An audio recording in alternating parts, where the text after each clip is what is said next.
Sí, obviamente cuando Pablo José Barroso me invita a ser parte de este proyecto, yo ya desde 5 años atrás estaba tratando de buscar una historia, un guión rico que contara todas esas cosas que yo había descubierto 7 años atrás, ¿no? Entonces cuando él me llama y me dice, ya estoy listo, ya tengo el guión, el presupuesto, yo me encontraba haciendo una película que se llama Little Boy, que la vamos a estrenar también a finales de año aquí en España, y me dice, mira, son 10 días nada más, ¿por qué no vienes a filmar este personaje de Anacleto González Flores? Entonces como que todo se dio, los tiempos se dieron perfectamente. Soy un gran admirador de pues, los mártires mexicanos, estos hombres valientes que no tuvieron miedo de defender su fe, sus ideales, sus principios, la libertad religiosa con su propia vida, ¿no? Sobre todo Anacleto González Flores, beato, en proceso de canonizado, un laico. Entonces es muy fácil conectarse y relacionarse con un abogado, padre de familia, un hombre que se había superado y que había salido adelante con muy buenos estudios, un gran intelectual. Y lo que más me llamaba la atención de él es que la iglesia se dividió en dos bandos, los que se levantaron en armas y el otro bando que eran los pacíficos, que él los encabezaba, ¿no? De alguna manera. Sí. Por eso le apodaban el Gandhi mexicano, porque era un hombre pacífico que también luchaba por unos intereses, ¿no? De defender la libertad religiosa, pero con medios pacíficos, ¿no? Y eso a mí me tocaba, me inspiraba, me movía. Y sobre todo que fue un hombre que dio su vida, entregó su vida y por la causa, por lo que estaba luchando, algo más grande que él mismo, y sus últimas palabras que salieron de su boca antes de morir fueron palabras de amor, de perdón a su prójimo, a su enemigo que lo estaba torturando, ¿no? En la película que casi no se ve, pero en la vida real está. Claro, bueno, en la película se le baja la película es ficción, sí. Basada en hechos reales, inspirada en algunos sí. personajes, pero obviamente también se le bajó mucho el volumen porque si de por sí es una película dura, imagínate si realmente hubieran puesto cómo fue. Sí, hubiera sido imposible de ver si realmente le hubiéramos sido fiel a cómo fue, como murió, ¿no? Desnudo, colgado de sus dedos, flagelado, y una cantidad de cosas que le hicieron que no se podían ver en la película, ¿no? Entonces por eso que se cambiaron algunas cosas para que se pueda ver, pero la esencia es la misma, ¿no? El martirio, pues ahí está, el amor del personaje por su prójimo, por la iglesia, ahí está, y yo espero que esta película toque el corazón de España y sobre todo contagie a los católicos, ¿no? de irnos con estas ganas de poner nuestra fe en el centro de nuestras vidas, enamorarnos de nuestra fe y siempre estar dispuestos a decirle sí a Dios en todo momento y si nos pide la vida, decirle sí, como lo hicieron ellos y lo vemos en la película, ¿no? Te planteaste o conociste toda esta historia hace 7 años antes de que se empezara el proyecto de la película. ¿Por qué de pronto encontraste? Porque por lo que he leído en México estaba como muy oculto todo el tema. Sí, fue una historia una historia que fue enterrada y durante muchos años permaneció oculta y en silencio porque Plutarco Elías Calles, presidente de México en aquella época, declara guerra a la iglesia, comienza esta persecución religiosa en contra de la iglesia católica, donde más de 200.000 personas mueren en esta guerra sangrienta. Cuando las cosas se tranquilizan otra vez y después de una serie de diálogos, este hombre, Plutarco Elías Calles, él funda un partido político que gobierna México durante muchos años y fue una vergüenza para el gobierno lo que sucedió bajo el mando de Plutarco Elías Calles, y es por eso que sacan toda esta información, este periodo oscuro de nuestra historia mexicana, la sacan de las escuelas públicas controladas por el gobierno también, entierran todo esto y ahí permanece oculto.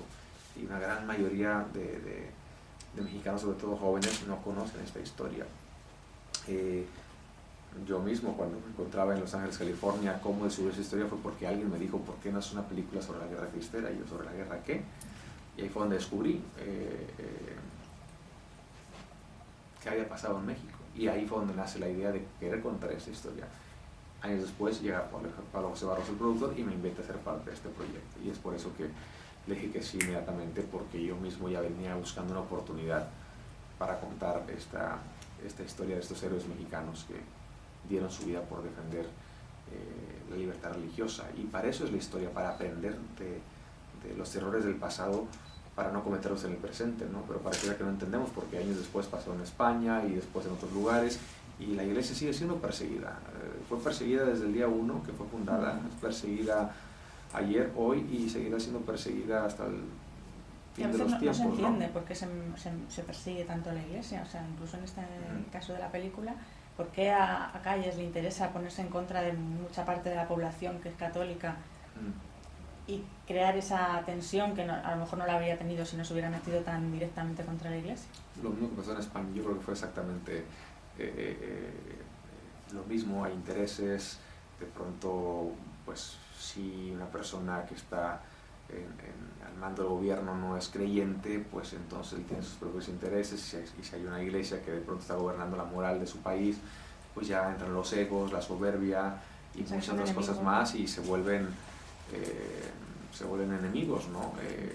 Porque él quiere que nadie más entre a gobernar a su pueblo. Entonces, y hay cosas que son, vamos, más universales, pero también hay cosas después que son un poquito más profundas, donde pues el ser humano no le gusta que lo gobierne, ¿no? Él quiere ser libre y pero pues se le olvida que la verdadera libertad no es hacer lo que se te pegue la gana. La verdadera libertad es hacer lo que es correcto, vivir una vida con principios, con moral, una vida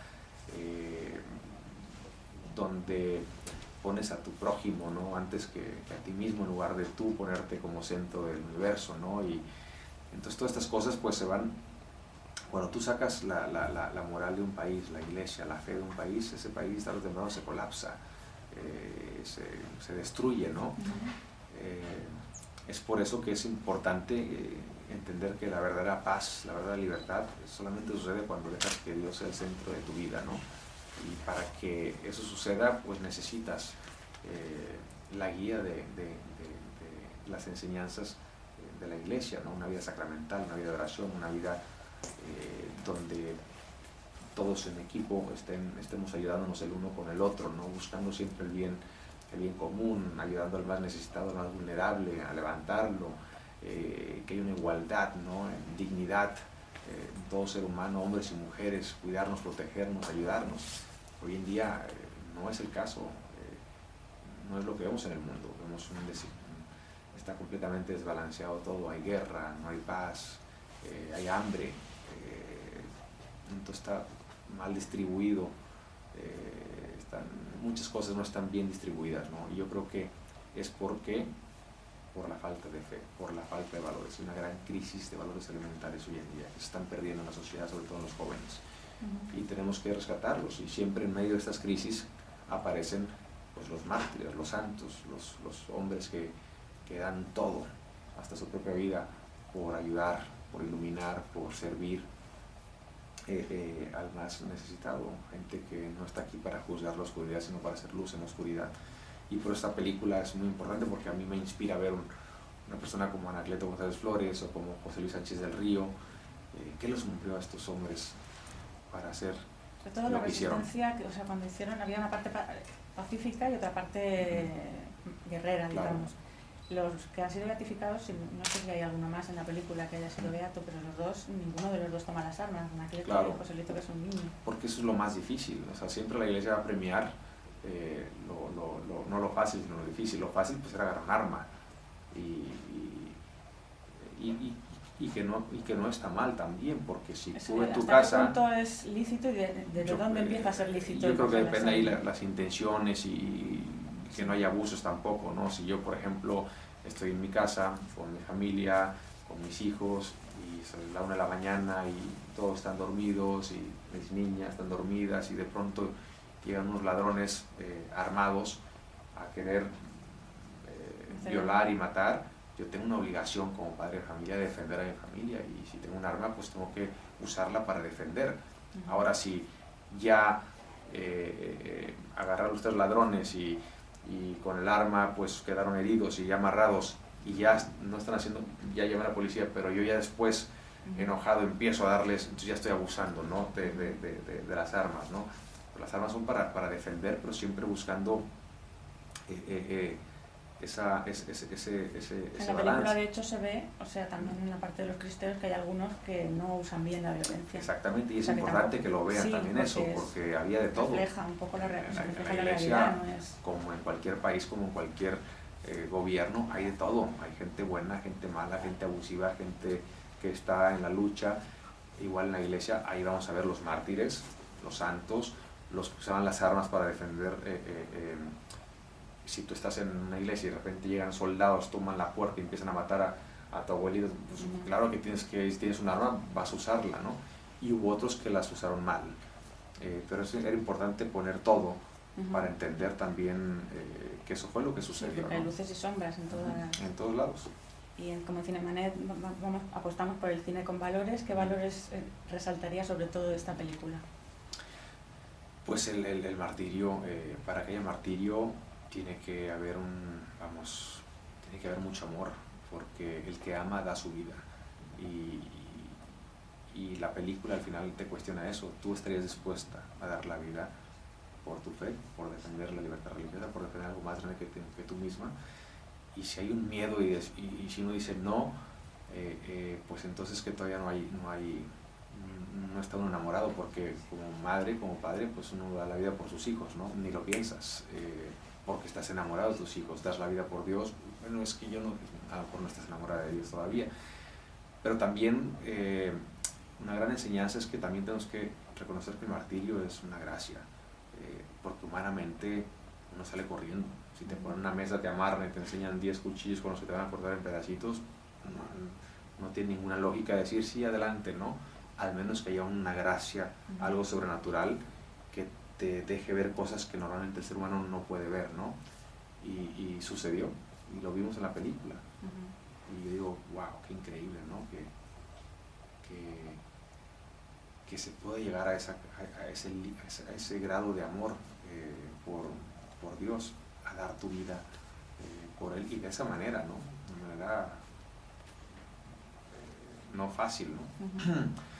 Entonces también la importancia de que no tienes que ser creyente para darte cuenta que cuando un gobierno te arrebata la libertad de expresión, de culto, la libertad religiosa, no importa tu credo, tú te puedes dar cuenta a luz de la razón que eso está mal y que es un abuso, como lo dice el personaje de Andy García, ¿no? El general Gorostieta. Él no era un creyente, sin embargo él sabía que el gobierno estaba actuando de manera injusta, ¿no?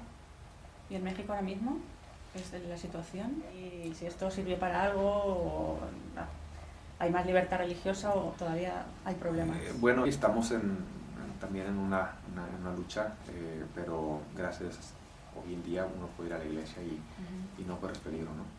Vale, muchas gracias. Vale, gracias.